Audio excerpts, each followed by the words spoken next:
رسول الله صلی الله علیه و سلم سوال عجیبی کردن. همه اصحاب بودن. رسول الله سوال عجیب کرد که امروز کدام شما جنت رفت؟ تصور بکنید که کی در دنیا جنت میره و میآید. اونجا ابوبکر صدیق است، عمر فاروق است، عثمان است، علی، همه خاموشند مگر عبدالله خرسال میگه انا یا رسول الله امروز ما جنت رفت. رسول الله تعجب میکنه. عبدالله خرسال میگه امروز ما جنت رفتم و آمدم.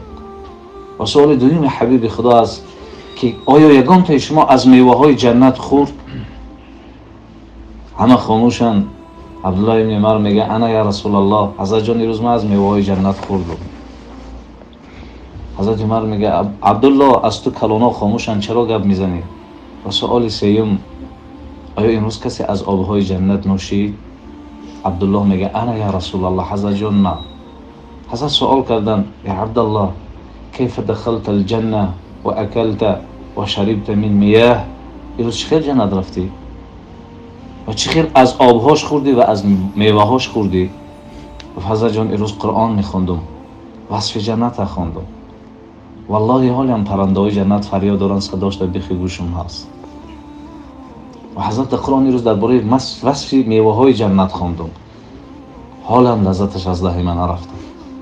و در وقت باره آبهاش خواندم حالی هم شیرینیش از حلق من پایان نشده است. قرآن باید انسان به این باوری بخواند. سوره مبارکه اذا شمس کورت و عمه و اذا زلزلت نازل شد، روز سیدنا ابوبکر گفت حبیب خدا نگاه میکنم کمرت شکسته، میانت خم شده، مسفید شدی. گفت ابوبکر از زمان خداوند سوره عمه و اذا شمس کورت و سوره اذا زلزلت نازل کرد، این سوره ها کمر مرا شکستند. و سوره مبارکه اذا زلزلت نازل شد، یک جوان 3 روز بیرون نبرآمد. گفتن حضرت جان همین جوان 3 روز است از خانه بیرون نمیشه. حضرت خبرگیریش رفتن جوان خواب است و گفتن قل یا بنی لا اله الا الله. بچه جان یک بار لا اله الا الله بگو. و گفت من نهشه بنده. گفتن چرا حضرت جان؟ گفت سوره اذا زلزلت جگر او پاره کرده است.